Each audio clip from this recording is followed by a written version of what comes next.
Okay, a crazy draft. We It was trade crazy. back. Like we're at 6. Things are looking a little dicey. We trade back, and we ultimately end up taking Jaymyr Gibbs, Yep. running back out of Alabama, and we're both shocked, right? We Yeah. both just didn't expect it. Didn't expect to be picking at 12 to begin Didn't with. expect that pick at 12. No, Didn't expect Robinson at 8. no, didn't right. Bijan Robinson goes at 8. We then pick at 12. Initial thoughts when you see Jaymyr Gibbs is who we're taking. Yeah, initial thoughts is at 12. Like, I think that's what you have Yep. to say. That's how you have to respond. And then I started processing it a little bit more. And you're talking about a guy who has elite speed at the running back position. That doesn't come often. And when you see players that have elite speed at the running back position, all of a sudden you're like, oh, yeah, that is a game-changing thing. And then I think back to when I was comparing, and I even did a video on this, and we didn't talk about this during the whole live stream. I said I would rather have Jaymyr Gibbs than Bijan Robinson. Like, he was graded higher on my personal big board, which means but nothing. But I just love the idea of what a game-changing running back does. I thought Bijan Robinson was just David Montgomery, but faster. yeah. So, like, to be able to get a complete change of pace from that, to be able to get a guy you can catch out of the backfield, the pick really is growing on me because I think it can make a huge immediate impact. What are your thoughts on it? Yeah, Brad Holmes really values that big player, and you literally have them or you don't. And so we went up, got Jameson Williams. We know the story there. But the next one is running back. We didn't have good running backs last year. Right. Jamal Williams is an average back that. Yes, he scored a lot of touchdowns, but he was your main guy because Swift was so inconsistent. So Jamal Williams is just he's just a big, slow. We've done it. We've done videos. He's going to fall forward. Yeah. And we've done videos on it. He literally gets 1 20+ yard run per season. I mean, yeah. And that was what he was averaging. Now this past year he had a little bit more, but you got to be able to break some. You got to be able to take one missed tackle and take it 60 yards. I mean, that is complete game changing. So it was at 12, so it kind of stunned me a little bit because Bijan was the running back we'd all been talking about. Yeah. Like, is he going to go? And so it's like, oh, wait a second. But I think, man, you've just made your running back room good. Your offensive line's good. Your wide receivers are good. It just fills a need. And that's another thing. The best player available versus a need. I don't know. What do you think about the best player available versus the need situation? Yeah, I don't really worry about the need. I think I do, because I was talking about defensive tackle and things like that.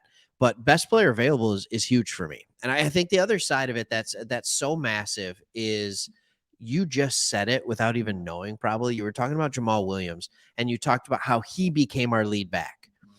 When we went on a winning streak in the back half of the season, it was Jamal Williams is the lead horse. He's the big back. He's the guy who's getting 15 to 20 carries a game. And DeAndre Swift was the third down back and get 5 to 10 carries a game. Yeah. That says more about Swift to me than it says about Jamal Williams. And so I think it's obvious that it was a need, and Swift was not in the plans after this year. That's right. And it's a need. You need 2 to 3 running backs on a roster. Yeah.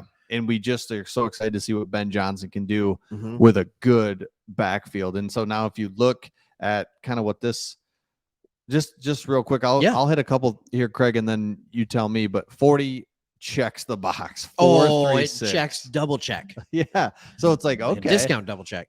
Love that. And then this is the other one. Alvin Kamara is his comparison. Yeah. Are you kidding me? And now that's the pro and the con. I'll let you comment on both. Pro, Alvin Kamara. Con, they've got him rounds 1 or 2, and we take him all the way up at 12. That's the only, I don't love it, is where we took him. But as far as the explosiveness and the comparison, all right, sign me up. You would take Alvin Kamara all day in a redraft. Yeah, at 12.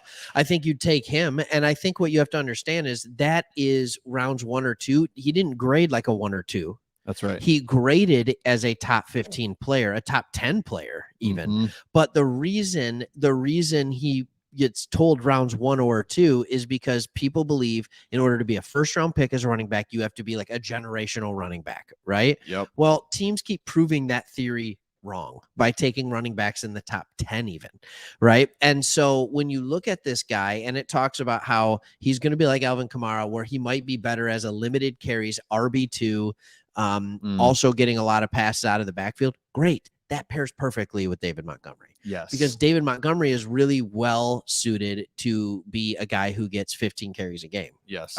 13 to 15 carries a game. I think you can have both guys. There's more than enough touches for both.